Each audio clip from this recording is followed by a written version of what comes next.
My fellow citizens, at this hour, American and coalition forces are in the early stages of military operations to disarm Iraq, to free its people, and to defend the world from grave danger. On my orders, coalition forces have begun striking selected targets of military importance to undermine Saddam Hussein's ability to wage war. These are opening stages of what will be a broad and concerted campaign. More than 35 countries are giving crucial support, from the use of naval and air bases to help with intelligence and logistics to the deployment of combat units. Every nation in this coalition has chosen to bear the duty and share the honor of serving in our common defense. To all the men and women of the United States Armed Forces now in the Middle East, the peace of a troubled world and the hopes of an oppressed people now depend on you. That trust is well placed. The enemies you confront will come to know your skill and bravery. The people you liberate will witness the honorable and decent spirit of the American military. In this conflict, America faces an enemy who has no regard for conventions of war or rules of morality. Saddam Hussein has placed Iraqi troops and equipment in civilian areas, attempting to use innocent men, women, and children as shields for his own military, a final atrocity against his people. I want Americans and all the world to know that coalition forces will make every effort to spare innocent civilians from harm. A campaign on the harsh terrain of a nation as large as California could be longer and more difficult than some predict. And helping Iraqis achieve a united, stable, and free country will require our sustained commitment. We come to Iraq with respect for its citizens, for their great civilization, and for the religious faiths they practice. We have no ambition in Iraq except to remove a threat and restore control of that country to its own people. I know that the families of our military are praying that all those who serve will return safely and soon. Millions of Americans are praying with you for the safety of your loved ones and for the protection of the innocent. For your sacrifice, you have the gratitude and respect of the American people. And you can know that our forces will be coming home as soon as their work is done. Our nation enters this conflict reluctantly, yet our purpose is sure. The people of the United States and our friends and allies will not live at the mercy of an outlaw regime that threatens the peace with weapons of mass murder.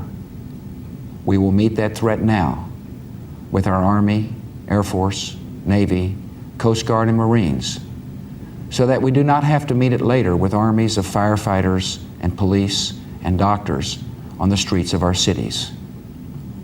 Now that conflict has come, the only way to limit its duration is to apply decisive force.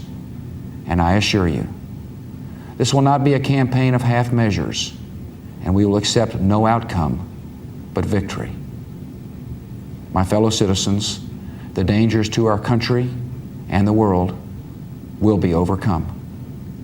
We will pass through this time of peril and carry on the work of peace. We will defend our freedom. We will bring freedom to others, and we will prevail. May God bless our country and all who defend her.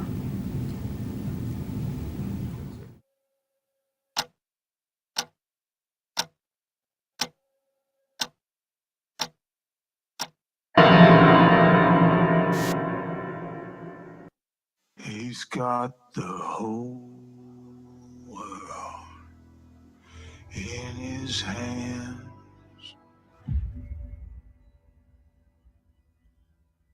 He's got the whole wide world in his hands. He's got the whole world in his hands. He's got the whole world in his hands.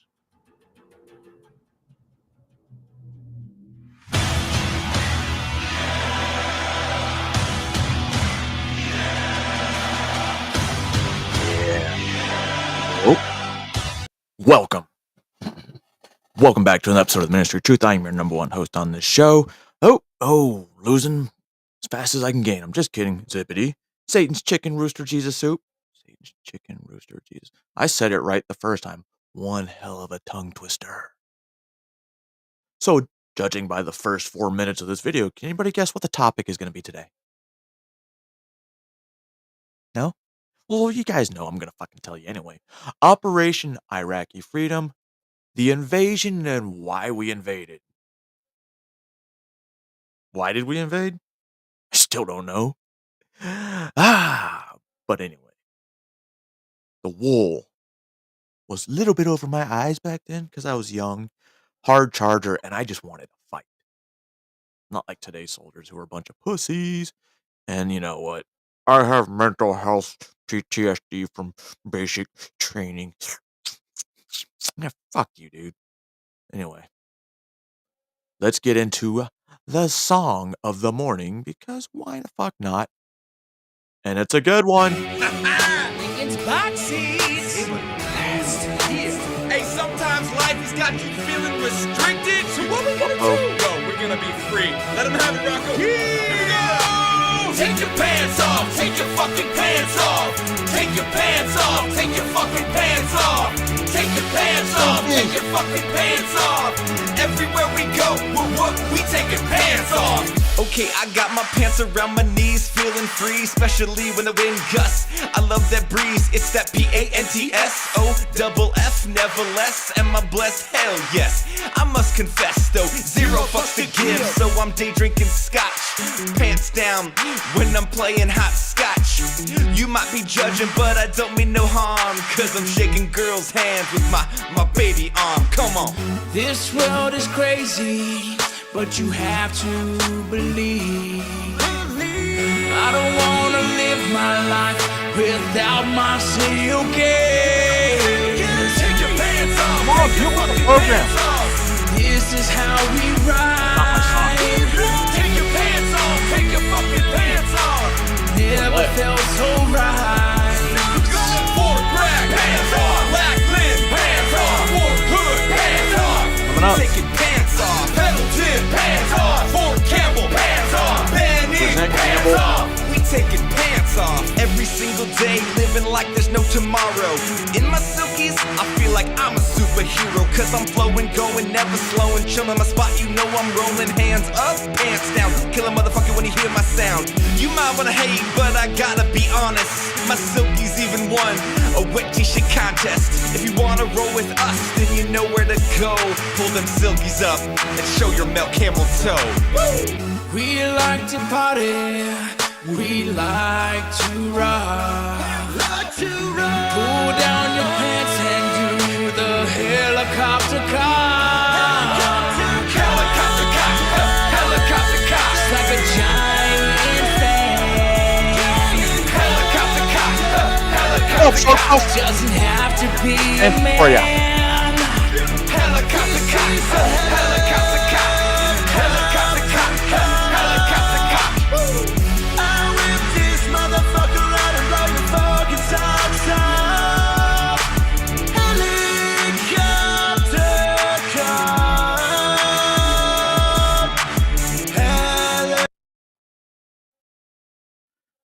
Since I'm showcasing part of U.S. history and my history, I might as well go back to, soldiers do what the fuck they want.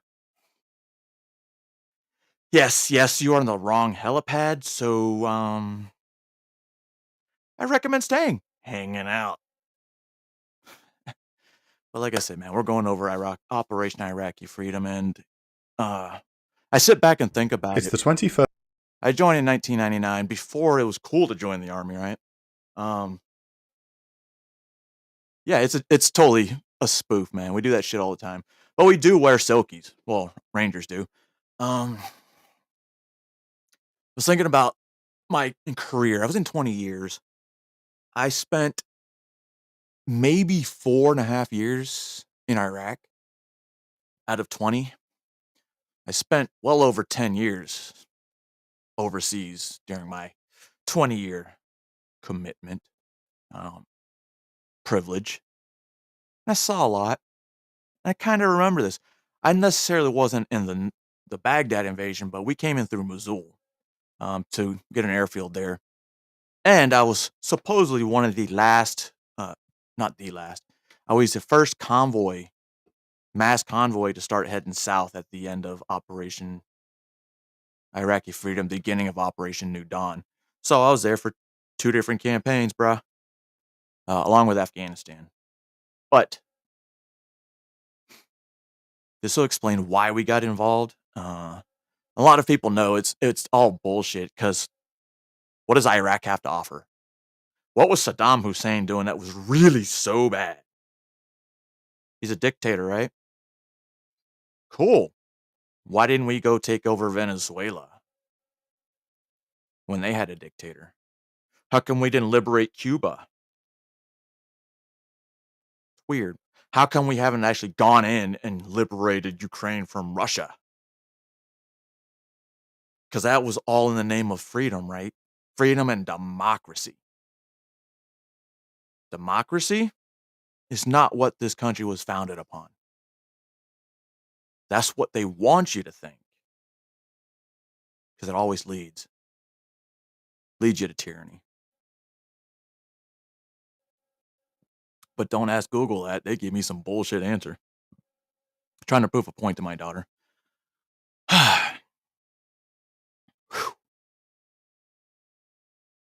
Jamming out. What is it? My rock out with my cock out, while you jam out with your clam out. Constitutional Republic. Thank you, LARP. Woo! No, I don't think they really tried liberating Cuba. I think their big thing was making sure Cuba didn't put those Russian missiles there. The Bay of Pigs. So basically we said, hey, if you allow Russians to come here, we will fucking take over your little island. And, JFK. And then they were like, you know what? No, we're good. Russia, you could probably just turn around. We don't want the smoke for this nuclear war you're trying to have. So yeah, that happened during JFK's time, which is why we have Guantanamo, kind of like a way of keeping them in check.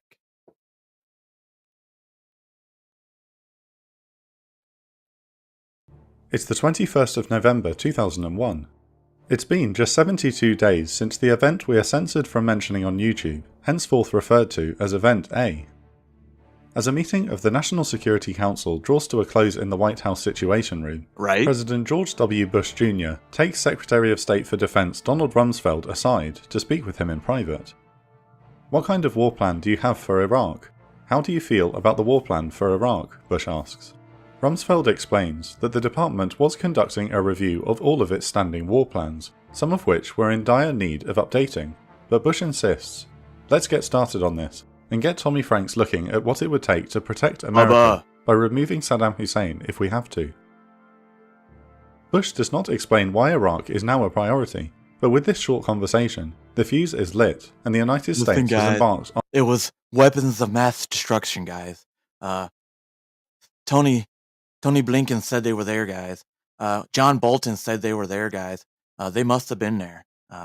We invaded Iraq because of weapons of mass destruction, and we didn't want them to come back to the United States and have another 9/11.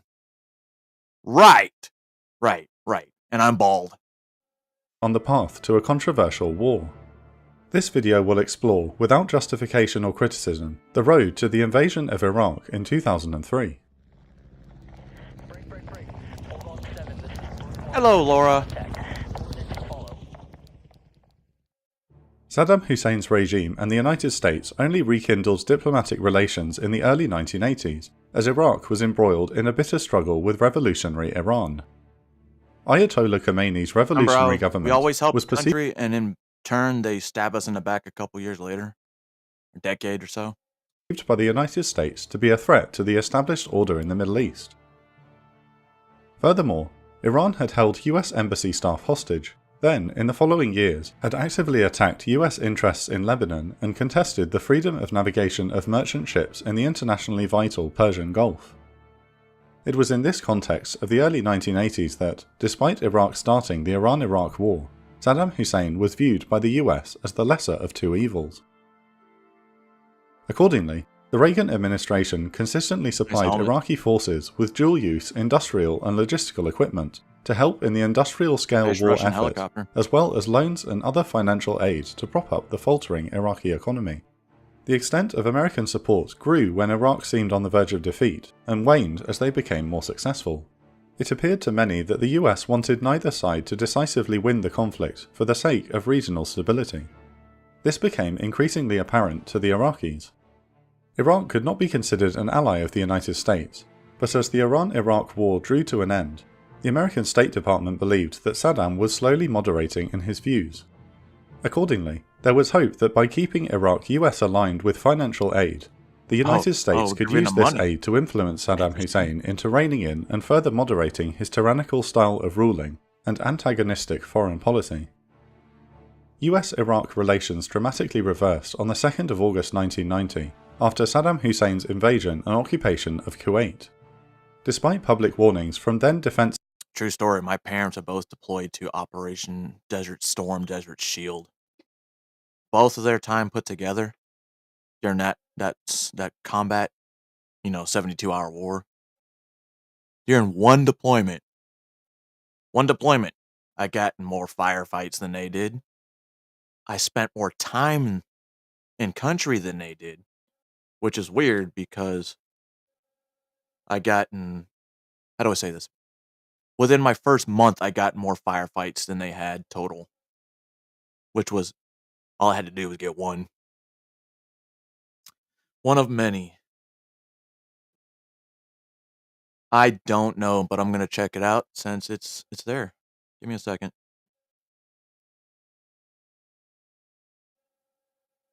Why is LARP not? Hey, LARP, don't fuck over. Don't fuck over. Don't. You got this. Now I can get your links. You good?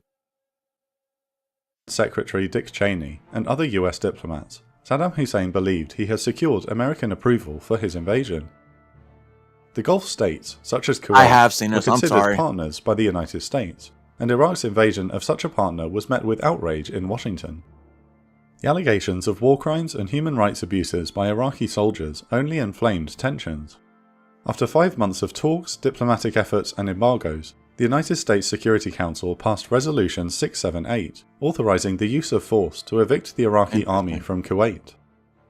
Saddam Hussein had promised the coalition the mother of all battles, and in the words of President George H.W. Bush, on the 17th of January 1991, the battle had been joined. The United States and a coalition of 41 other nations commenced Operation Desert Storm, beginning with a bombing campaign to pressure Iraqi forces to withdraw from Kuwait. A month later, on the 24th of February, the ground war started. That's funny because I saw another map that the Germans had from 15... Not the Germans. That the Nazis found. But it definitely was not a... It was flat Earth with that map they found. Or they made, because there's swastikas all over it. I'm pretty sure I have that saved somewhere. Breached the Iraqi border defences and swept into Kuwait and southern Iraq.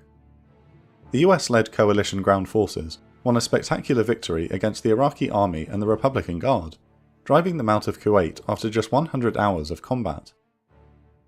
However, the Republican Guard was not completely annihilated, and fearing the political optics of the Highway of Death on the world stage, Bush Sr. authorized a cessation of hostilities, allowing much of the Republican Guard's strength to escape back into Iraq.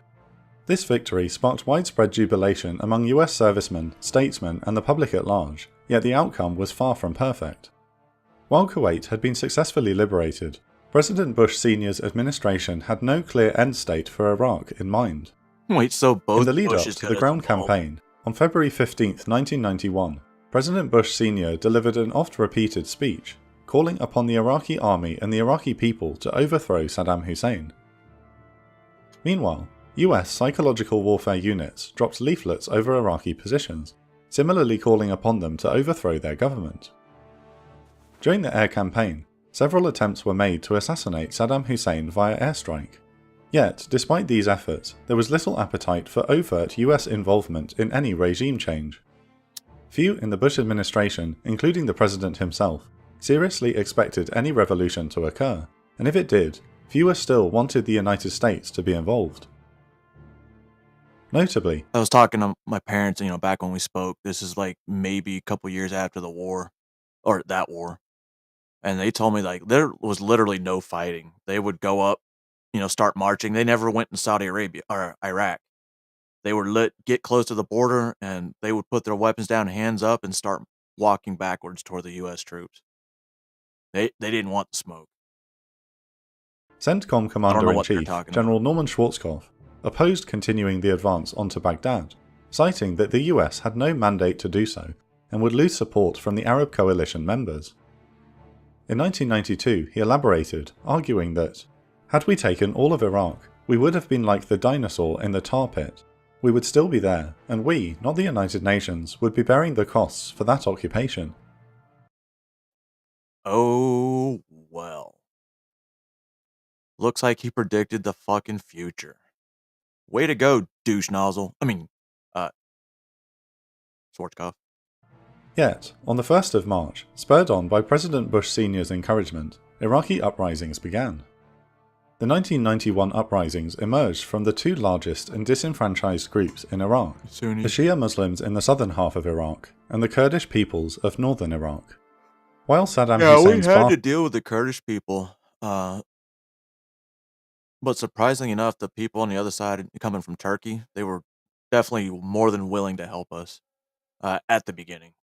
Party was largely secular. They depended upon the Sunni Muslim minority in Iraq as its primary power base, and, in turn, much of the Iraqi government was Sunni.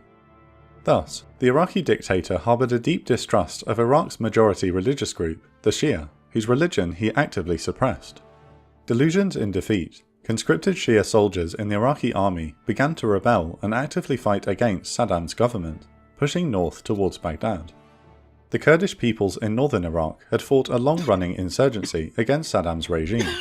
However, their last major uprising in 1988 had ended after up to 5,000 Kurdish civilians in the town of Halabja were massacred by Iraqi forces using gas. With the Iraqi army crippled, both groups smelled blood in the water. This moment in early 1991 was the closest Saddam Hussein would come to losing his grip on power. While the United States no-fly zones over Iraq prevented Saddam from using his air force against the rebels, the Bush administration made no further effort to intervene. By the summer of 1991, the politically reliable, primarily Sunni Republican Guard stabilized the situation, pushing back Kurdish and Shia forces and enacting a series of brutal reprisals. One of my interpreters, he was part of the Iraqi Republican Guard. Motherfucker, I was glad to have him on our side. He was one of those interpreters that would fight for us, not the ones that would go hide behind the truck. Bush Sr. hoped Saddam Hussein's government would fall of its own accord. General Colin Powell sought to avoid involving US troops and continue the withdrawal of forces. Secretary of State James Barker feared what he called a Lebanonization of Iraq, and that any US intervention could find itself in the midst of a three-way civil war.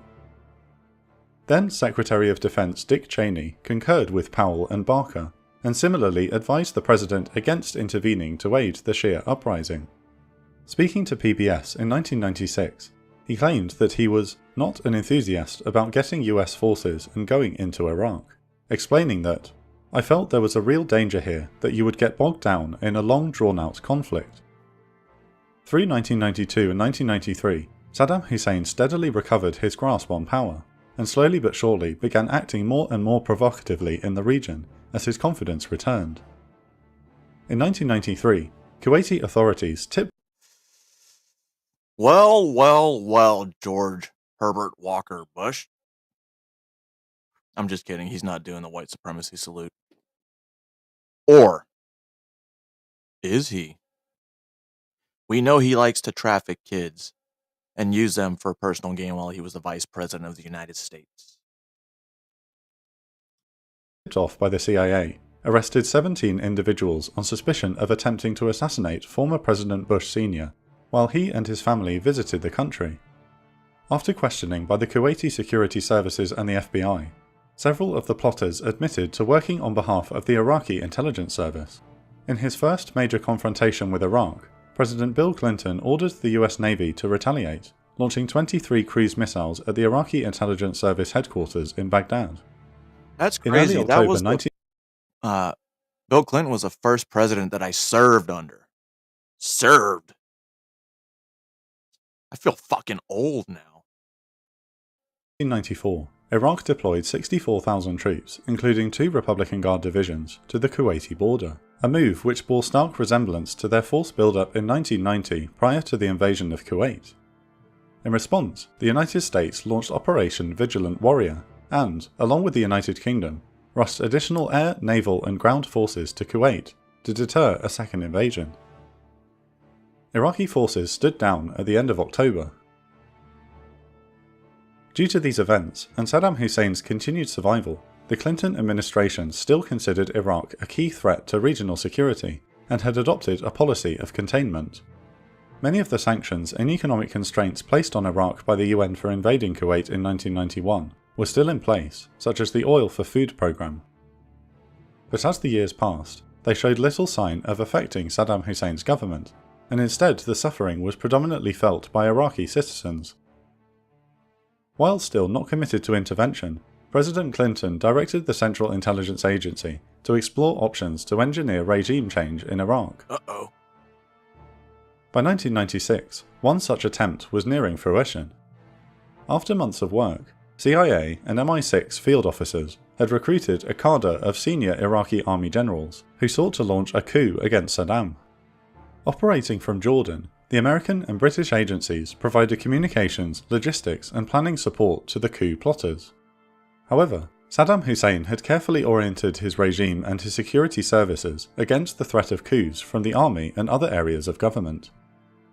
In the summer of 1996, the Iraqi intelligence agency discovered the plot, and in a one-night purge, 120 army officers associated with the plot were arrested and executed. During one of the night's arrests, an intelligence officer found a US-supplied mobile phone. He wasn't trying He to made a repeat call what to the Hitler only did. number in the contacts, and a CIA officer in Jordan answered. "Your men are dead, pack up and go home," the officer told him, and with these words, the CIA's coup attempt was left in disarray. The United States would not stop there. President Clinton made support for regime change the standing policy of the United States government with the 1998 Iraq Liberation Act, which authorized the United States to support Iraqi opposition groups and charged Saddam with violating international law. Under Section C of the United Nations Security Council Resolution 678, Iraq was obligated after the 1991 Gulf War to declare its stockpile of chemical and biological weapons, as well as any ballistic missiles with a range of over 150 kilometers. These and any production facilities were to be destroyed under the supervision of a UN Special Commission. Iraq was also asked to agree to never develop nuclear weapons, and to hand all weapon-usable nuclear materials over to the International Atomic Energy Agency. The UN Special Commission worked over the next 7 years, overseeing the destruction of Iraq's admitted stockpile of weapons of mass destruction, or WMDs. But during this time, there were constant suggestions that Iraq had not declared its entire stock, and the Iraqi government made several attempts to so hinder we the waited work of the weapon 5-6 inspectors years? by preventing them from inspecting key areas, stopping them from following leads. A commission report here? published in October 1998 suggested that Iraq was potentially concealing a VX nerve gas production capability, as well as other violations. Saddam Hussein, unhappy with the continued work by the weapons inspectors and the UN's refusal to lift sanctions, stopped all UN Special Commission work. On the 15th of December 1998, the UN Special Commission submitted its final report outlining Iraq's alleged lack of cooperation. 2 days later, in retaliation for ending the work of the weapons inspectors, the United States and United Kingdom launched Operation Desert Fox, a 4-day bombing campaign specifically targeting suspected WMD production and storage sites. While seen as inconclusive at the time, after the fall of Saddam Hussein, David Kay, who led the post-war search for WMDs, concluded that due to Desert Fox, the Iraqi weapons production program withered away and never got momentum again, largely Good due to morning, the Pat, Mom. psychological shift in the What do we Iraqi have for weapons breakfast? industry. I'm hungry. Iraqi manufacturers and technicians realized that any production effort was futile, as it could simply be destroyed. So, in effect, they stopped trying. During the 2000 presidential election, George W. Bush Jr. and future Vice President He's Dick not Cheney Junior. openly lambasted the more interventionist foreign policy Bill Clinton had adopted. In an interview with NBC, Dick Cheney stated that the United States should not act as if it were an imperialist power willy-nilly moving into capitals in that part of the world, Willy-nilly. taking down governments.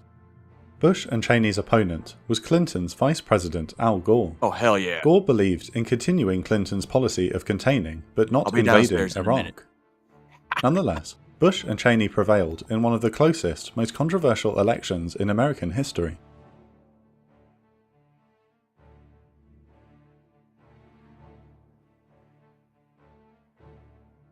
While Iraq was not high on the agenda of Bush and Cheney through early 2001, several key figures in the new administration harboured strong views on Saddam Hussein and exactly how the United States should deal with him. The most fervent of these was Deputy Secretary of Defense Paul Wolfowitz. Wolfowitz, in an earlier position, had also served in the Bush senior administration and had been one of the few voices advocating an American intervention in the Shia uprisings of 1991. In 1997, along with the Secretary of Defense Donald Rumsfeld, he joined a conservative think tank called the Project for the New American Century, or PNAC, which argued for an interventionist, neo-Reaganite foreign policy. In response to Operation Desert Fox in 1998, the group's two founders, Bill Kristol and Yeah, I Robert joined in Kagan, 98. had published a piece in the New York Times arguing that a full-scale invasion of Iraq was the only way to destroy Iraq's WMD capability. In an open letter to President Clinton that year, the PNAC elaborated on their rationale, claiming that if Iraq possessed WMDs, the safety of American troops in the region To be more exact, December 19th, 1998. of our friends and allies like Israel and the moderate Arab states, and a significant portion of the world's supply of oil will all be put at hazard. Wolfowitz publicly argued for an invasion to support an overthrow of Saddam Hussein in 1999, and continued arguing this into the early Bush administration. His enclave strategy called for seizing the oil fields in southern Iraq to economically cripple Saddam Hussein, and then from this buffer zone support the Shias who would spontaneously rebel, a proposal which Secretary of State Colin Powell called one of the most absurd, strategically unsound proposals I have ever heard. Through early 2001, Wolfowitz and others put forward numerous draft proposals detailing regime change in Iraq, which were put to President Bush.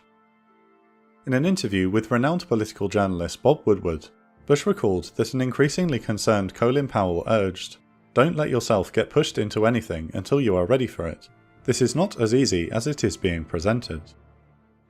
Bush assured Powell, "Don't worry about it. It's good contingency planning, and I know what they are doing, and I'm in no hurry to go look for trouble." It's difficult to overstate the impact that the Event A attacks had on the United States, the security establishment, the Bush administration, and the President himself. Nearly 3,000 Americans, the vast majority of them civilians, had died in what was seemingly a bolt-from-the-blue attack at the heart of American society. In the hours following the attacks, it became immediately apparent that Person A and Organization A had been the mastermind. Person A had become the primary national security threat to the United States after he issued a 1998 fatwa titled Jihad Against Jews and I mean, Crusaders. he was a CIA operative. Organization Saudi A Arabia. had attacked the US embassies in Kenya and Tanzania that year. In 2001 alone, President Bush had been warned of Person A and Organization A in presidential daily briefs 36 times. In the afternoon, Secretary Rumsfeld was in the Pentagon, in the immediate aftermath of the attack on the building. He had been one of the hundreds helping move the injured from the impact site, but by 2 p.m, as firefighters continued to battle the flames, the Secretary of Defense was already back at work, having preliminary discussions with his staff on how to respond to the attacks. One staffer's notes recall Rumsfeld had openly contemplated if they could go after Person A and Saddam Hussein simultaneously. The next day, National Security Councilman Richard A. Clarke claimed the president asked him to look into Saddam's potential involvement in the attack. Clark protested, What up, insisting, Dub? "Mr. President, Organization A did this." According to others present in the Situation Room, Bush is said to have forcefully replied, I know, but see if Saddam was involved. Just look." He Several was just days later, waiting. Clark submitted a memo confirming his assessment that there was no evidence linking Saddam Hussein to the attack. In 2004, the final Event A Commission report to Congress discussed Iraq's links to Organization A. Person A had sought to cooperate with Iraq in the mid-90s, but Saddam never entertained the offer. In 1998, as the crisis over UN weapons inspectors was developing, Iraqi officials reached out to Person A, due to them having a common enemy in the form of the United States, and allegedly offered him safe haven in Iraq in 1999, which Person A refused, preferring Afghanistan. The final report assessed that Iraq and Organization A talks went no further, and there was no reliable evidence to link Saddam Hussein or the Iraqi government to the Event A attacks. On the 15th, the National Security Council met at Camp David to discuss the United States' response to Event A. Secretary Rumsfeld proposed attacking Afghanistan to root out Organization A, but also proposed an invasion of Iraq. Wolfowitz, his deputy, expounded the Iraq option, claiming that there was a, quote, 10 to 50% chance that Saddam Hussein had aided in the Event A attacks. As if to sweeten the offer, he suggested that Iraq could be an easier option than Afghanistan. Bro, it's like Bush really wanted to go after Saddam. Almost like, I don't know, a vendetta. Wanted so bad. Secretary of State Colin Powell argued vehemently against the Iraq option, highlighting that despite Wolfowitz's claims, there was no clear evidence linking Saddam Hussein to the attacks. While a fellow member of the Project for the New American Century, Vice President Dick Cheney lacked Wolfowitz's enthusiasm. While not ruling out regime change at a later date, Cheney ventured that, if we go after Saddam Hussein now, we lose our rightful place as a good guy. The meeting ended with the unanimous agreement that an invasion of Afghanistan would be the immediate American response. Bush, the next day, spoke to his National Security Advisor Condoleezza Rice, confirming to her that, "We won't do Iraq now, but eventually we'll have to return to that question." Right, Dub? By the 26th, leading elements of the CIA's Special Activities Division were on the ground in Afghanistan, linking up with the Afghan Northern Alliance rebels to begin their campaign to topple the Afghan regime. US and allied special and conventional forces officially began filtering into the region on the 7th of October. The conflict rapidly escalated, and for the next several months, They made a movie Afghanistan about was the it. priority of the Bush They actually have a administration. statue of the group that went in. If you go to New York City, and you go to, I think it's Patriot Plaza, wherever the World Trade Centers used to be, right across the street from one of them, you'll see a statue of a man on a horse. And that was dedicated from Afghanistan because of that mission. In January 2002, Vice President Dick Cheney spoke with several remember CIA case officers to fucking name discuss of it right regime now. change options for Iraq. First, Cheney asked if another coup attempt was possible, but since the 1996 attempt under Clinton, there had been no progress nor hint of an opening on that front. Cheney shared a unique relationship with his president, and Bush had instructed him to adopt several roles beyond his traditional purview as vice president. While an informal position, Cheney played a key role in assessing the information provided by the US intelligence community and passing his assessment onto the president, separate from the assessments of the I intelligence know I have a chiefs. picture of the statue somewhere. The on my US phone. intelligence agencies unquestionably took it dropped last the time I was ball there. prior to the Event A attacks, and this severely undermined the confidence of the president and many of And the oddly enough, there was secretaries a in their fence around it. assessments. Cheney's position allowed him to circumvent the directors and heads of the CIA, Defense Intelligence Agency, and National Security Agency, and analyze the raw intelligence and lower-level assessments personally.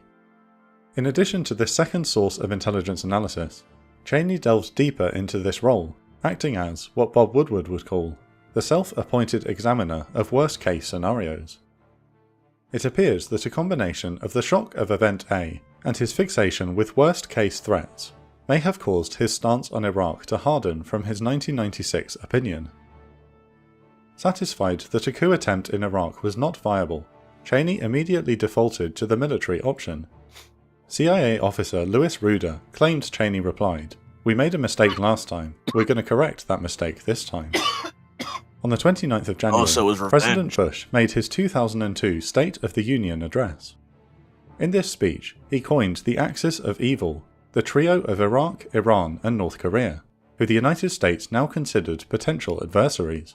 He announced, "States like these and their allies constitute an axis of evil, arming to threaten the peace of the world." Continuing, Bush promised, "I will not stand by as peril draws closer and closer. The United States of America will not permit the world's most dangerous regimes to threaten us with the world's most destructive weapons."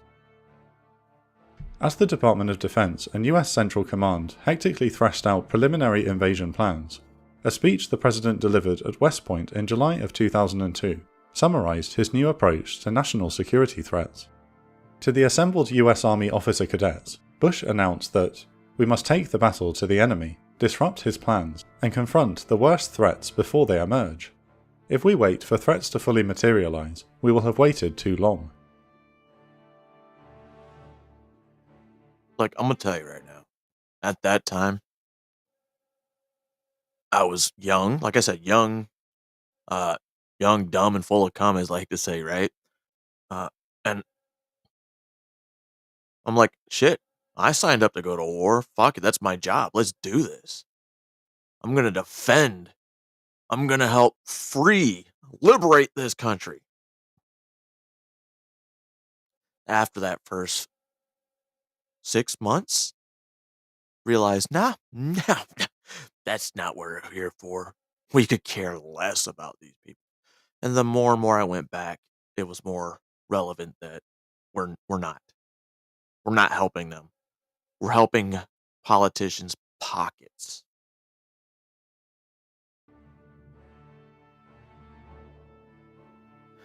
On the 7th of March 2002 in Downing Street, British Prime Minister Tony Blair chaired a fateful cabinet meeting that would see the United Kingdom join the United States on the path to war. After Event A, Blair had promised that Britain would stand shoulder to shoulder with our American friends.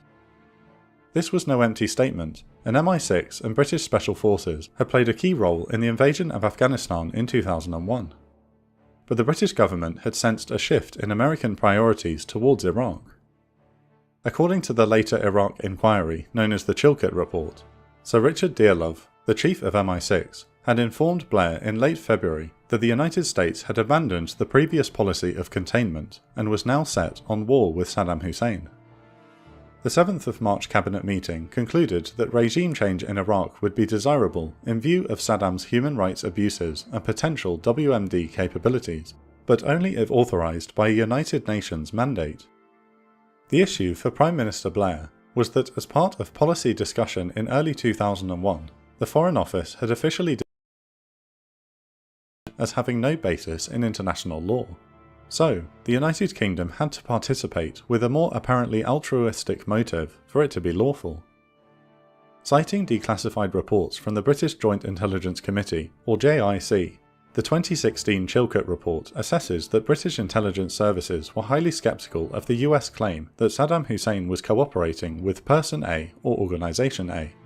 But the report notes that there was an ingrained belief in much of the British government that Saddam Hussein could have expanded his WMD stockpile in the years when weapons inspectors were absent. It states that public references to Iraqi WMDs by the Blair... Whew. So glad. Sorry. The UK believed they have weapons of mass destruction too. My God, that's 2 countries so far. Can we get another one, please? That way we can do this. Government were much more stark than the information the JIC provided would have warranted. It was the threat of WMDs that formed the foundation of the British government's alleged justification for war. Blair discussed this possibility of war a month later at the Prime Minister's official country residence in Chequers in preparation for a meeting with President Bush. He announced that it would be beneficial to remove Saddam if it could be done without terrible unforeseen circumstances. Admiral Michael Boyce, the Chief of the Defence Staff, the professional head of the British Armed Forces, was stunned and desperately attempted to walk Blair back. Boyce explained that he was concerned that Blair and the British government as a whole did not truly understand the decisions being made in Washington, arguing that ultimately Donald Rumsfeld, Paul Wolfowitz and Dick Cheney were the true driving force for war, and that Bush was acting primarily on their advice. On the 23rd of July, MI6 Chief Sir Richard Dearlove briefed Blair and his cabinet on the state of the American position. His report was simple: the United States was going to war. Bush was final on that decision. The justification was Saddam's alleged involvement with Organization A and the possession of weapons of mass destruction. It's weird, like, when I go back and watch this. Like, I totally thought the whole war was because, they had weapons of mass destruction and that we had to go in and liberate Iraq before, they became a superpower. Never, not once did I ever hear anything about, bin Laden being aligned with Iraq or any of them. And that's the reason we went in. And it just makes me more mad. And it goes back to the phrase, war is old men fighting and young men dying. It's a generation. But he noted that the intelligence What's up, was Tyler? being fixed around the policy.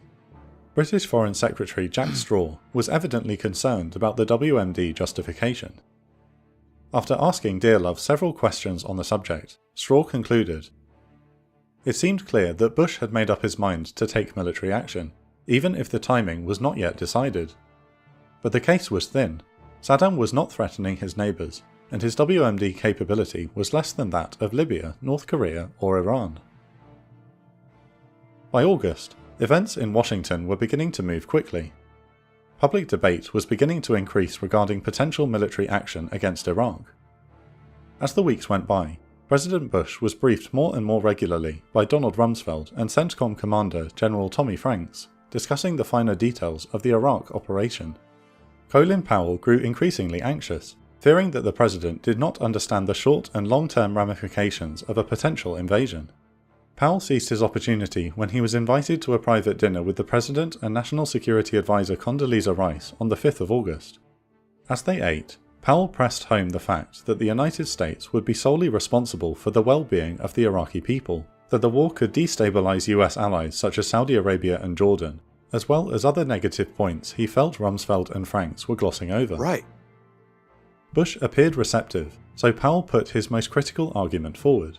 The United States needed allies, not only for bases from which to launch the invasion, but for legitimacy. Oh, I got you. In an interview with Bob Woodward, the Secretary of State recalled this unusually frank argument. "It's nice to say we can do it unilaterally, except you can't," he began. "If you think it's just a matter of picking up the phone and blowing a whistle and it goes, no, you need allies, and you need access." The President considered this, and after questioning Powell further, asked for advice. The former general explained that by going to the United Nations, it would formally internationalize the problem.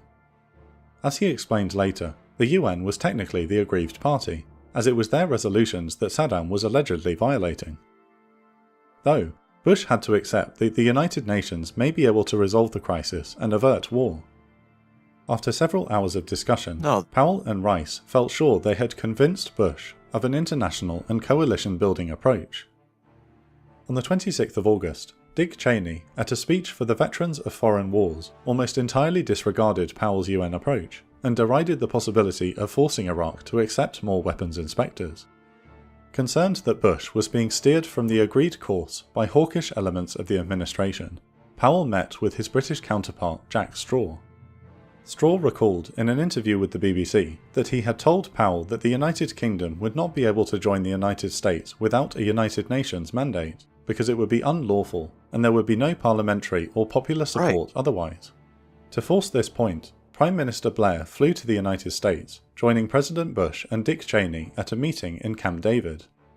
Like most of the British government, Blair believed that the United Nations route was the only lawful option.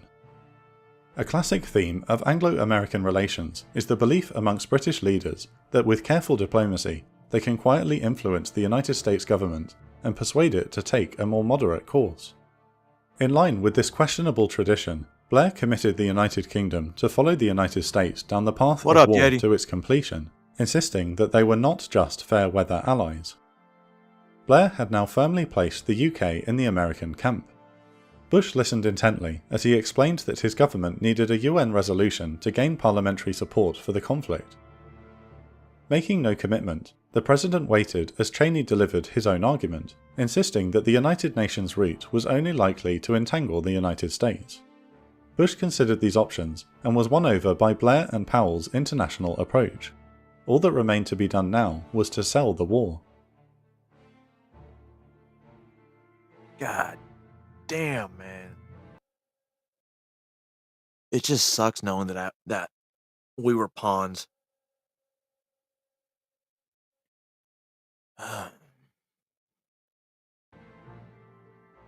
Writing in 2004, British historian Lawrence Freedman noted that the prominence of intelligence assessments in justifying a war against Iraq in 2003 was really without precedent. This meant there was unusual pressure on the British and American intelligence services to supply sufficient evidence of Iraqi weapons of mass destruction or Saddam's support for militants to win public and international support for an invasion. This led the intelligence agencies to stray from their established methodologies and begin looking for sources and information to fit the assessment they sought to provide, disregarding any evidence to the contrary, leading to a dangerous form of confirmation bias. Further warping these assessments was a prevailing loss of confidence in the abilities of the intelligence services after Event A. The reason being that if they had missed the Event A plot, it was entirely possible they could be missing key information on Iraq. So, the politicians pressing for war played an unusually large role in interpreting raw intelligence reports. Rumsfeld and Wolfowitz in the Defense Department had their own intelligence analysts review reports given to them by the CIA and others. They noticed things that nobody else had noticed. It was there all along, it simply hadn't been noticed, a Department of Defense official claimed, because the CIA and DIA were not looking. Despite calls for caution by some members of the intelligence community, the official claim, the level of competence on past performance of the Central Intelligence Agency in this area is appalling. With the confirmed switch to an internationalist UN-based strategy, the search for evidence of WMDs assumed a renewed importance, as even the Bush administration was finding that, by September 2002, no clear consensus could be formed as to whether Saddam had any links to Organisation A, and UN support could not be mobilised without some existential threat. In February, the CIA had received a report from Italian military intelligence indicating that Iraqi officials sought to purchase yellowcake uranium from Niger. The CIA had received a less detailed report in October. Yes. It was fucking crazy, man.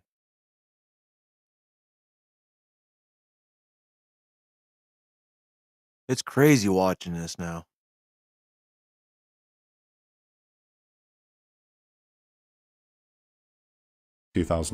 And disregarded it. But the increasing pressure to find evidence of Saddam's Knowing that I WMD was on the other programs side of meant that the new report I was was one of seen the in a different pawns. light by both the CIA and DIA. Modern history, man. I'm a part of it. Vice President Cheney jumped at what he saw to be an Iraqi attempt to kickstart a nuclear weapons program, and ordered the CIA to follow trail. In fact, the document was forged by a former Italian intelligence officer who hoped to sell the documents to the French intelligence agency, the DGSE.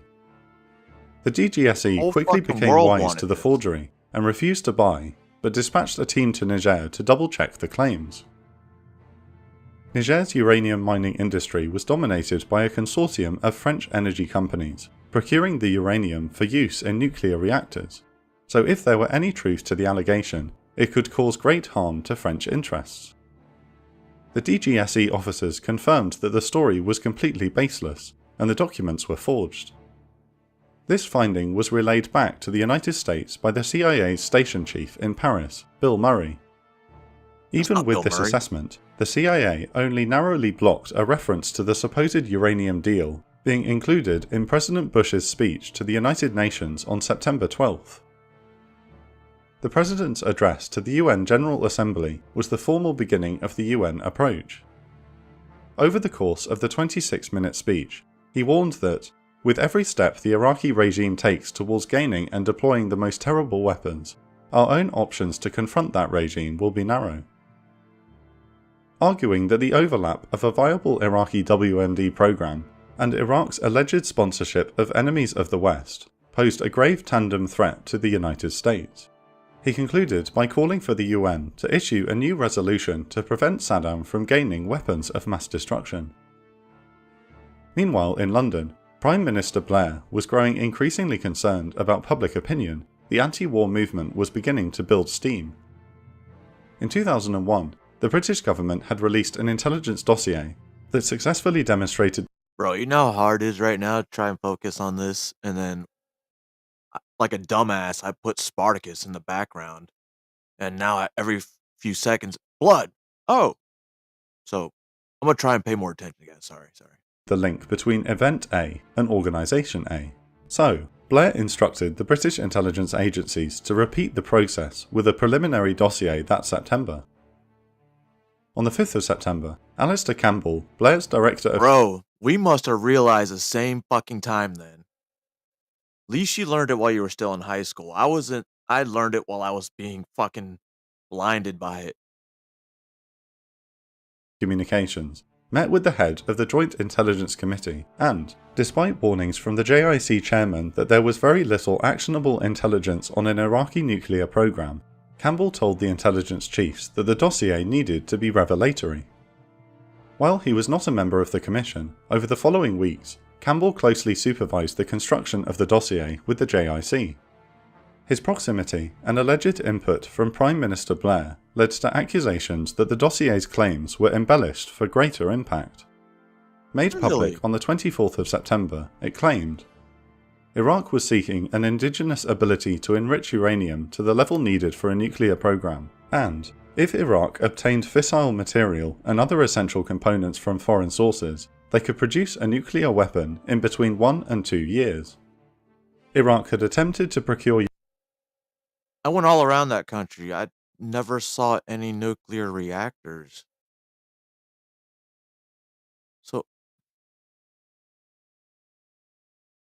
uranium from Africa to this end, that Iraq continued to produce chemical and biological weapons, notably that Iraq possessed mobile biological weapon laboratories, that Iraq had the capability to use its chemical or biological weapons at 45 minutes notice, and that Iraq... Not one time. And the whole Operation Iraqi Freedom was a chemical weapon deployed.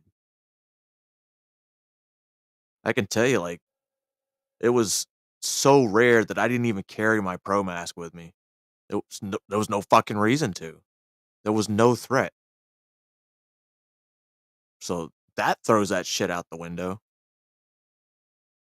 possessed 20 Al-Hussein ballistic missiles with a range of 650 kilometers. The dossier had the desired effect. The front page of the Sun newspaper exclaimed, "Brits 45 minutes from doom, Cyprus in missile range," highlighting the British RAF base at Akrotiri in Cyprus as a potential... Right now, the only time the military is... How do I say this? We're used as propaganda tools. No real politician, except for maybe a handful, cares. We are propaganda tools. That's it. It's cool to support the military right now. Yeah, I'm pro-military. And at the same time, we want to cut benefits. Come on, you can't do both. ...target, and warning that Saddam could have nuclear weapons in a year. Most other British papers led with similar headlines, yet the intelligence was dubious. The British assessment of the African uranium deal originated from the same false information that the CIA had been chasing. Furthermore, CIA Director George Tenet had previously dismissed the 45-minute claim altogether. In 2016, the Chilcot Report, citing the findings of the Iraq Survey Group, found that none of the claims made in the September dossier were accurate. Despite George Tenet disregarding the 45-minute claim, and despite Bill Murray relaying the DGSE's assessment that the uranium claim was baseless, It was presented as new information to President Bush in his morning briefing, who immediately began to utilize it as he heightened his public rhetoric. As the PR battle was raging, Bill Murray's contacts in Paris yielded a potential intelligence goldmine. Associates with the DGSE introduced him to a French Arab journalist who claimed that he was acquainted with Iraq's Foreign Minister Naji Sabri, who was looking to make contact with the CIA and potentially defect. Yeah, Murray gave I've pretty much given up on the government actually taking care of us now. It is what it is, but at this point, I don't expect anything from the government. So it is, like I said, it is what it is. I hate that fucking phrase so much, but it fits.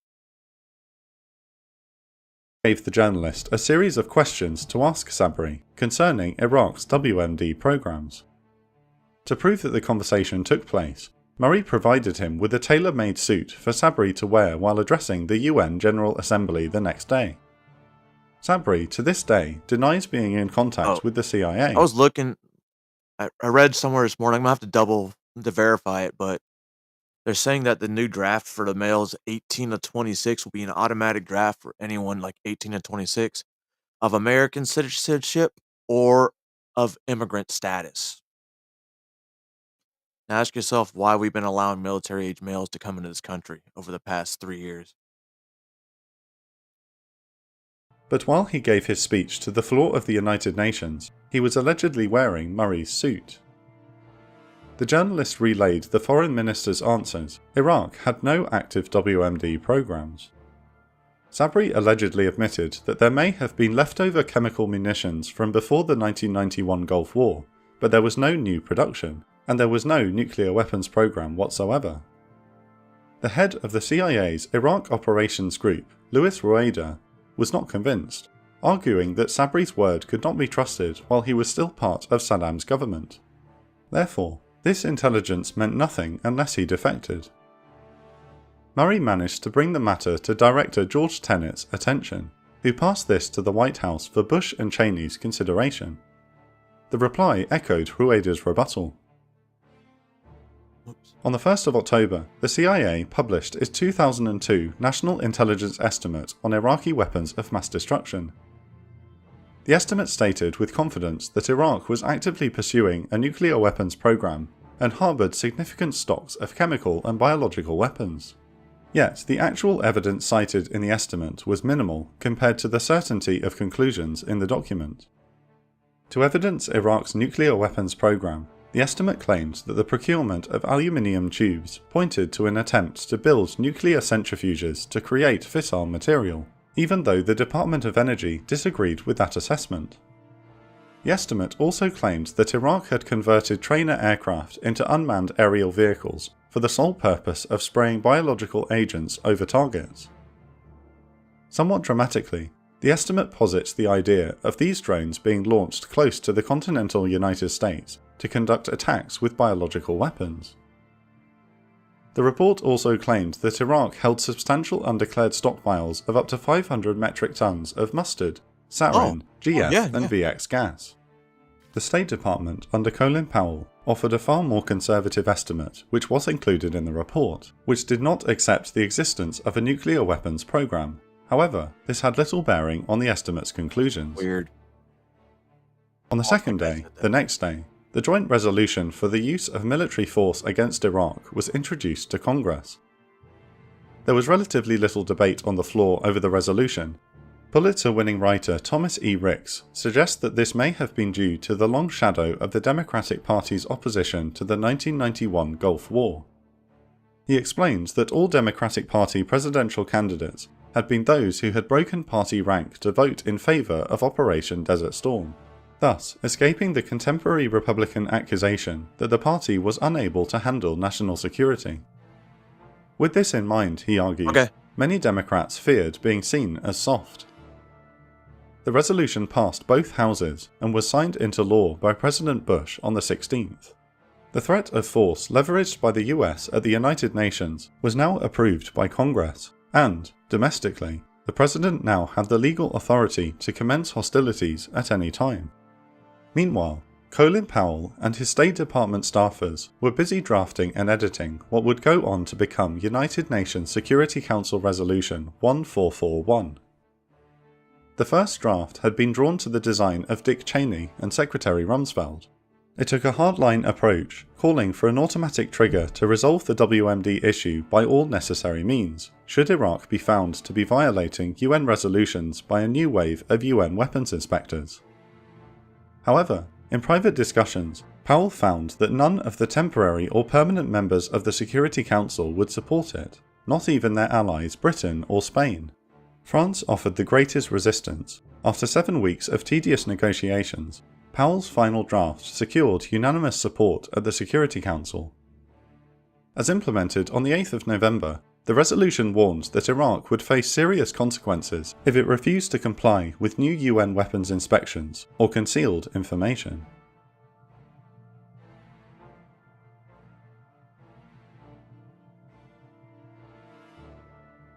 However, it was not wholly clear if serious consequences could mean war, or if the US or UK would need a second resolution to justify a conflict, which was the French Foreign Minister's contention.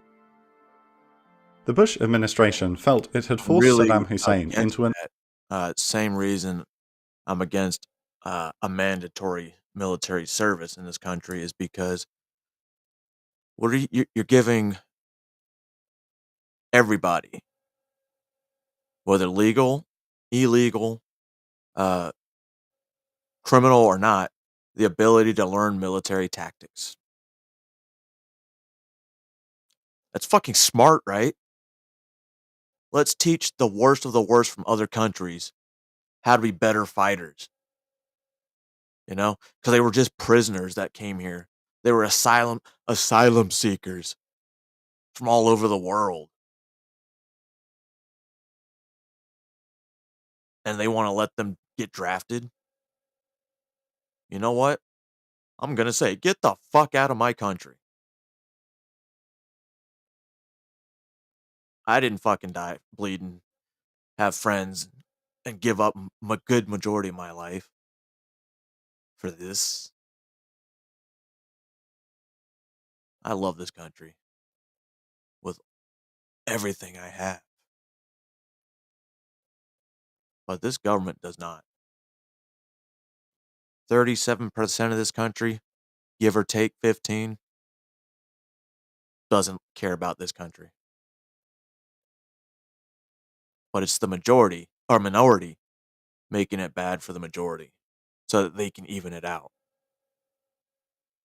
An unwinnable situation.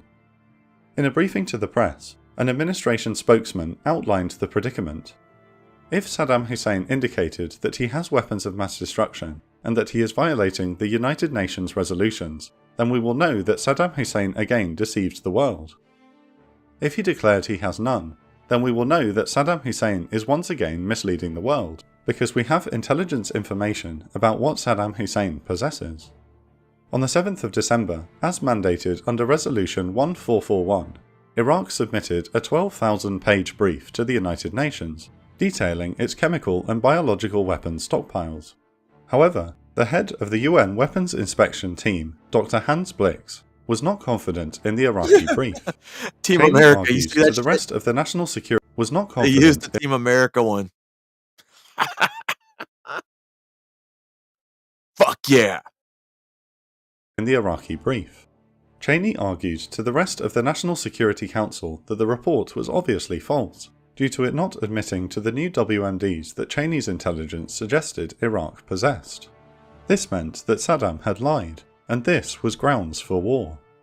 But Rumsfeld, Rice, and Bush disagreed, citing the wording of Resolution 1441, which needed Iraq to make both a false declaration and fail to cooperate before the US could take action.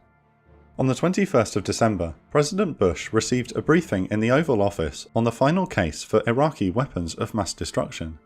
It highlighted a series of claims and their supporting evidence. Firstly, Iraqi rocket test sites were larger than those needed for their allowed 150-kilometer range systems. The presentation claimed large quantities of chemical weapons and biological weapon precursors were unaccounted for. The presentation also expounded the threat from Iraqi UAVs, claiming they could strike targets 500 kilometers away with biological weapons. The president was far from impressed. In discussion with Bob Woodward, Bush remembered concluding, "I've been told all this intelligence about having WMD, and this is the best we've got?" With unusual enthusiasm, CIA Director George Tenet is said to have turned to the president and exclaimed, "It's a slam dunk." Seemingly unconvinced at the briefing's ability to secure international and public support, the president asked his intelligence staff to continue shoring up the case. However, over the Christmas-New Year of 2002 to 2003, Bush continued to receive updates from Dr. Blix leading the inspection effort, which was turning up empty-handed. Simultaneously, the president was receiving intelligence reports indicating that items were being moved from facilities just before the inspectors arrived. On the 27th of January, Dr. Blix made a preliminary report to the UN, stating that Iraq appears not to have come to a genuine acceptance, not even today, of the disarmament that was demanded of it. The longer the United States waited, the less credible Bush's threat of force appeared. It was over this period that Bush steeled his resolve. There was no turning back. In January 2003, MI6 made another potential breakthrough. The British Intelligence Service managed to arrange a meeting in Amman, Jordan, with Tahir Jalil Haboush, the head of the Iraqi Intelligence Service. Haboush, talking to a senior MI6 official, reiterated much of what Foreign Minister Sabri had explained to CIA Paris Station Chief Bill Murray several months prior. Iraq had no active WMD programs. Yet, MI6 rejected Haboush's plea for the same reasons that the White House rejected Sabri. Haboush did not want to defect, and therefore he was still part of Saddam's government. MI6 assessed that this was an attempt by Saddam to mislead the US and Britain, and the discussions went no further. Another blow to the intelligence community emerged the month after. Anxious about global opinion, the US National Security Agency and the UK's Government Communications Headquarters, GCHQ, rapidly commenced a campaign of eavesdropping on United Nations delegates, particularly nations of the Security Council, in a bid to provide British and American diplomats with an information advantage. Almost every phone line in the UN General Assembly had been tapped by the British and American surveillance agencies. One British minister even let slip in a television interview on the 26th of February that she had read transcripts of the UN Secretary-General Kofi Annan's phone calls. It took until the 2nd of March for the political firestorm to erupt, after GCHQ analyst Catherine Gunn whistle-blew by leaking the email initiating the joint surveillance operation to the Observer newspaper. Worse was yet to come. On the 3rd of February 2003, the Blair government released another intelligence dossier. This was authored predominantly by civil servants, ministers, and Labour Party advisors. It focused less on weapons of mass destruction, but more on the tyrannical and deceitful nature of Saddam Hussein's regime. The dossier was immediately rocked with scandal. So, can't believe I'm just saying this now. It's on the grandest stage of them all, the worldwide stage.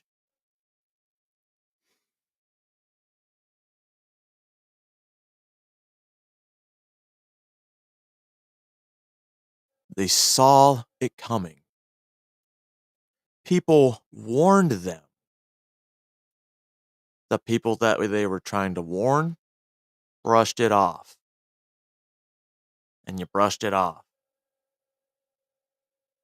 Because they don't want to listen. Wait. The warning signs. Oh, you know what? I'm fucking retarded. The warning signs were there not to start the war. But as you can see, both the United States, dead set on war, because that's what the intelligence says. England, oh, it's not weapons of mass destruction? It is now, because that's what gets the feeling out.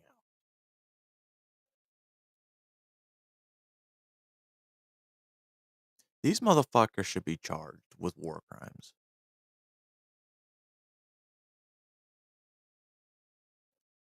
Thousands of people died because of that lie.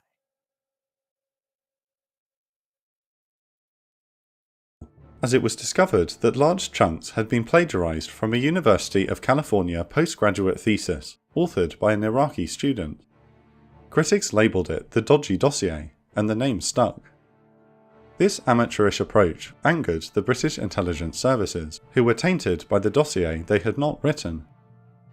Yet, the methodology and the approach of the intelligence agencies, as directed and pressured by their political overlords, was equally flawed, and skewed the intelligence picture of Iraq's WMD capability.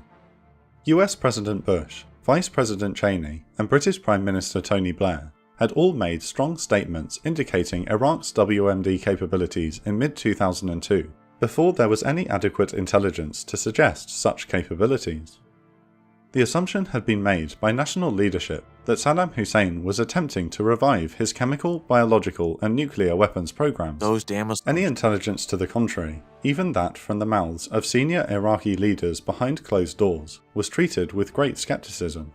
Meanwhile, almost any intelligence evidencing a revived Iraqi WMD program was seriously considered, regardless of potential red flags. There is no better demonstration of this confirmation bias in action than MI6's assessment of a key intelligence source, codenamed Curveball, sent to the CIA. Elements of his behaviour strike us as typical of individuals we would normally assess as fabricators, but we are inclined to believe that a significant part of Curveball's reporting is true.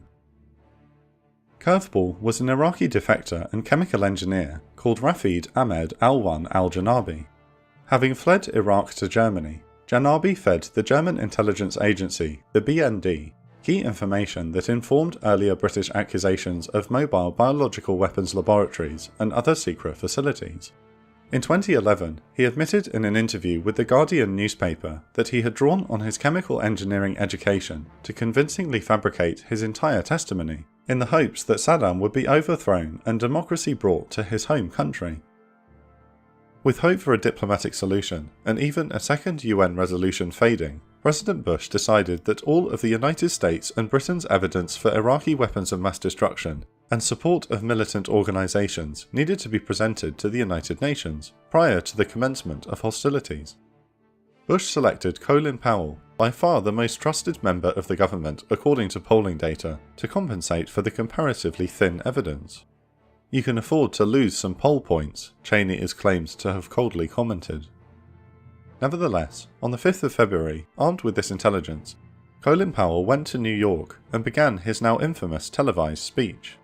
For 66 minutes, the Secretary of State played signals intercepts of Iraqi army officers allegedly discussing chemical weapons, cited Iraq's unexplained procurement of aluminium tubes, presented satellite imagery purporting to show chemical weapon production sites, recounted Curveball's reports on biological weapons production, and displayed computer-generated images of trucks matching Curveball's description of mobile production labs.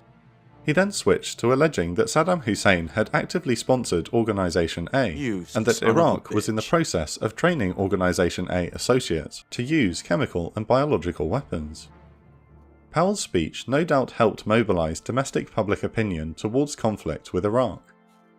Little did the Secretary of State realise that many of his damning allegations were baseless, and elements of the US intelligence community,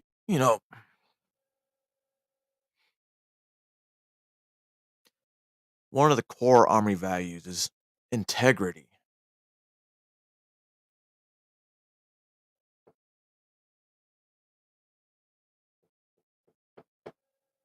I guess generals don't have to have it.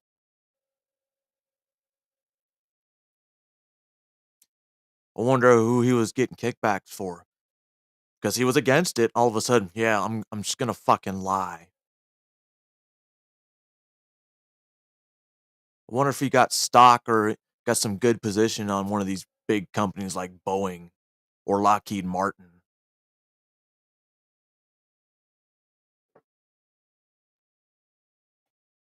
were already aware of That he this. knew and lied anyway. 10 months prior to the speech, the Defense Intelligence Agency had assessed that Curveball was a fabricator. 2 days before, his own State Department correctly assessed that the aluminium tubes were far more likely for use in small caliber rockets than nuclear centrifuges, which again Powell did not see. The Congress Select Committee for Intelligence in 2004 concluded that much of the information provided or cleared by the Central Intelligence Agency for inclusion in Secretary Powell's speech was overstated, misleading, or incorrect. Wait. By mid-February, public opinion was starkly polarized.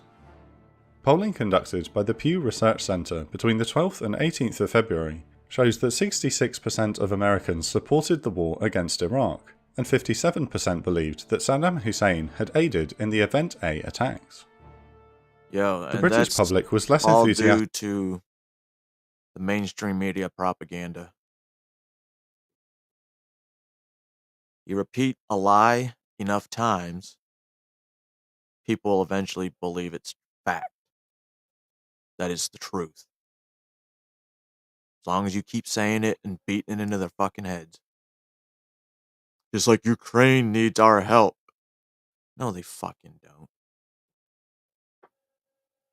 Putin's already said that he's willing to talk to the president.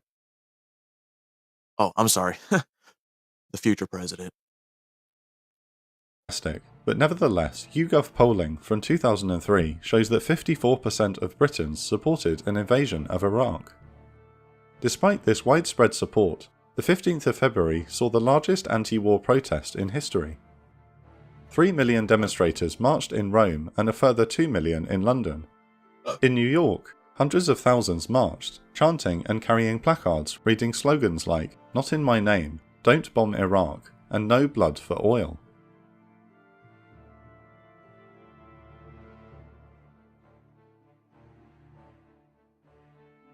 The accusation that the war was fought for control of Iraq's oil fields and wealth was not new. While drastically smaller than in 2003, anti-war protests opposing American and British participation in the 1991 Gulf War carried the same slogan. While the 1991 Gulf War was fought to liberate the Kuwaitis from Saddam and uphold international law, oil was undoubtedly part of the strategic calculus. A significant portion of the world's oil reserves were in the hands of a ruthless dictator, who with the possession of Kuwait and the ability to potentially seize Saudi Arabia's fields, could dominate the global oil trade on which the modern world is dependent. In 2003, that threat was no longer as apparent, but as highlighted in the 1998 Project for the New American Century's letter to President Bill Clinton, Wolfowitz and others viewed Saddam as a long-term threat, who, if allowed to recover, could once again threaten the global oil supply and damage the global economy. Once invading Iraq had become a priority, Iraq's oil took on new strategic importance. What up, pullover? One of the most infamous soundbites from the period originates from Paul Wolfowitz's assessment of post-war Iraq, claiming that due to Iraq's oil exports, the reconstruction of the Iraqi state would pay for itself. You're so wrong. For this to be achieved, however, the once nationalised Iraqi oil fields would have to be repaired by and opened to international oil and gas giants, such as Shell, BP, Exxon, and many others.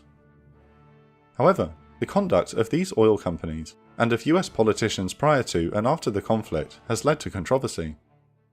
Most notably, the chairman of Chevron Texaco in 1998 openly stated that he would love Chevron to have access to Iraq's oil fields, and rather unsubtly, Chevron named one of its supertankers after former board member National Security Advisor Condoleezza Rice. In February 2001, under the aegis of an energy task force, Vice President Cheney oversaw a plan to distribute Iraqi oil fields if they were to become available, and sounded out American and international oil companies for interest. In January 2003, as war steadily drew closer, Cheney chaired a meeting of energy companies discussing their role and operation in a post-war Iraq. Many of these giants secured lucrative contracts, including Cheney's former company Halliburton. Despite claims to the contrary, after the invasion, Cheney maintained a considerable investment portfolio which included 230,000 stock options in Halliburton, which was directly benefiting from its contracts to work in newly liberated Iraq. The 2016 Chilcot report shows that on the 9th of December 2002, British officials discussed the, quote, share of the spoils with Condoleezza Rice, hoping to obtain more access to post-war Iraq for BP, arguing that it is essential that our companies are given access to a level playing field in this and other sectors. Almost parallel to Dick Cheney's meeting, BP had been briefed by the UK government on the opportunities of post-war Iraq in late January 2003.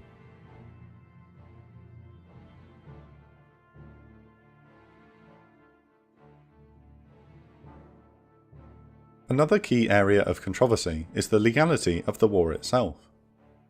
This controversy centres around the UN Security Council Resolution 1441, and if the wording of the resolution, specifically Powell's warning of serious consequences, allowed for US and British military action.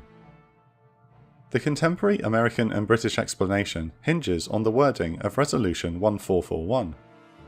Traditionally, UN resolutions are used to legitimise offensive wars, by allowing UN member states to force the nation in question to adhere to the UN's resolutions by all necessary means.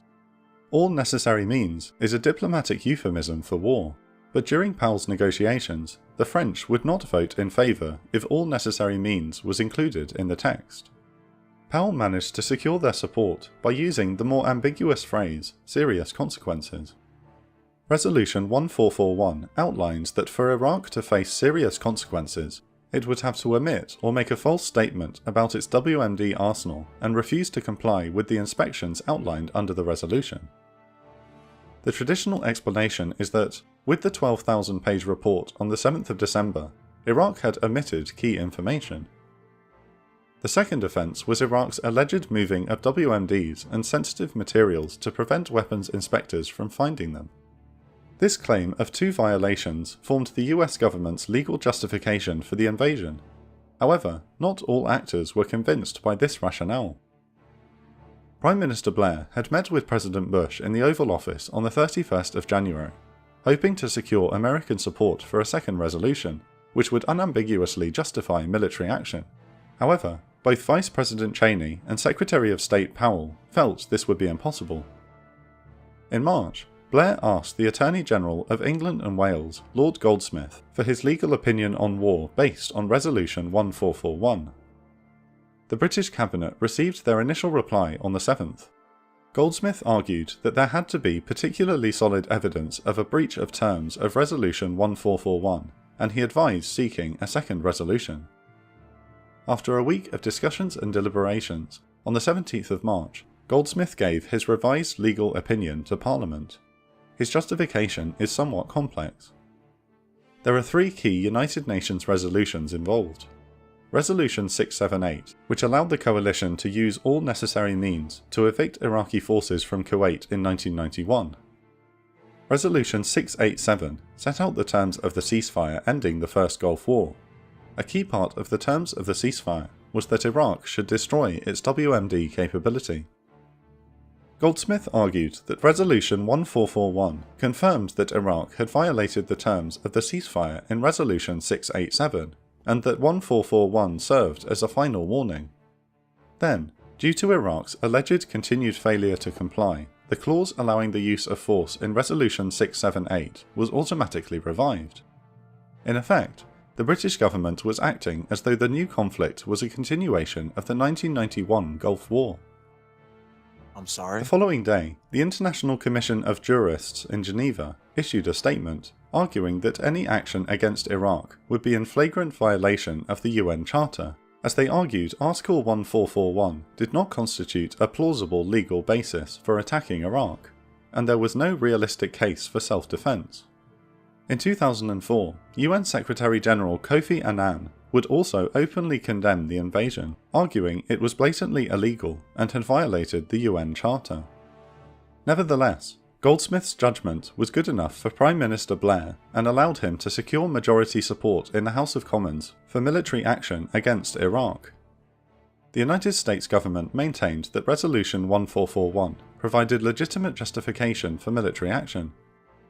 That evening, on the 17th of March 2003, President George W. Bush issued his address to the nation, calling upon Saddam Hussein and his sons to leave the country within 48 hours. As he spoke, US, British, and Australian special forces were already infiltrating into the Iraqi desert and preparing to strike the opening targets of the war. 3 days later, on the 20th of March 2003, Operation Iraqi Freedom commenced.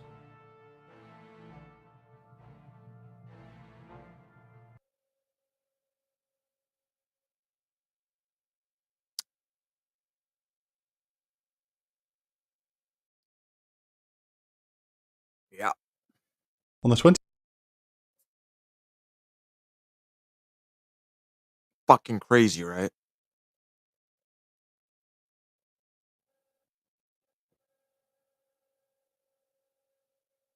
Now I know why we put on that Department of Homeland Security memorandum.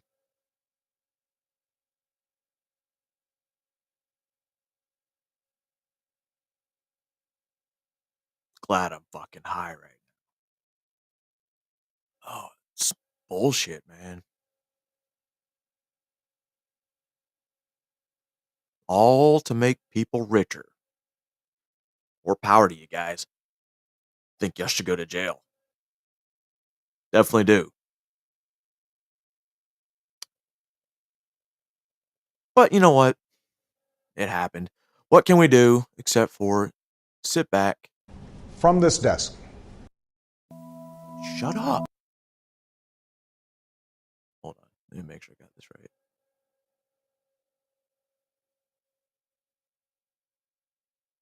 It don't matter, right? All right. That's a good little start into my little part of American history that I had to fucking not enjoy, but at the same time enjoy. What up, Roots? Do I regret my time in the military? Absolutely not. Would I do it all over again?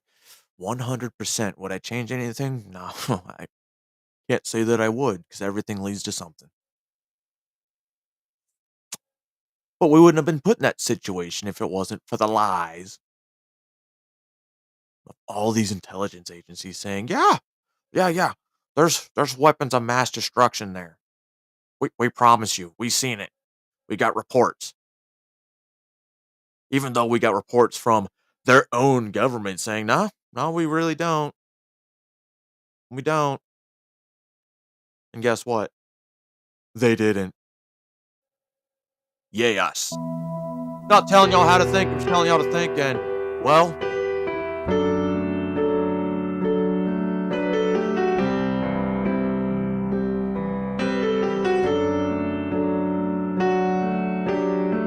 Remember when we signed the dotted line, a life away. Such a young age became government property. It's 20 under, the lieutenant just called a layout. 'Cause some douchebag from Bico has lost his nuts. Ain't no weekend for me. Life was just a game of hurry up and wait. I remember counting my days until that ETS date. I can't believe we missed this shit, it's true. Worst days never felt so right. Now I'm stuck in a suit and tie, wishing I was back with the boys. I can't believe we missed this shit. Yes, it's true. On this bullshit fob, taking motors every day. Had sex with myself in a porta-john just to get away. Oh God, keep me out from getting my ass blown up. And most of my friends are missing some limbs. You guys are badasses, by the way. But this VT belt in my throat will keep me safe from terrorism, because that's science. I can't believe we missed this shit, it's true.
true. Worst days never felt so right. Now I'm stuck in a suit and tie, wishing I was back with the boys. I can't believe we missed this shit. Yes, it's true.